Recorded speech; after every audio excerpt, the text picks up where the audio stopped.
पता है तुम्हें आखिर क्या है छठ? आओ तुम्हें बताएं आज छठ का मतलब।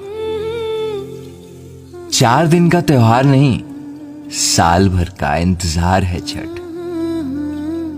गेहूं धो के सुखाना और मिट्टी के चूल्हे बनाना, घाट सजाने वाली पवित्रता का अपार है छठ।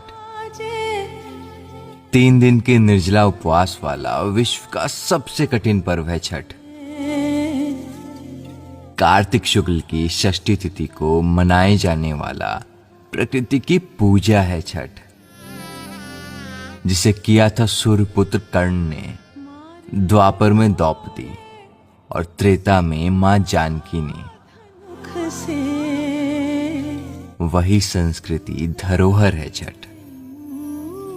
यूं कहे तो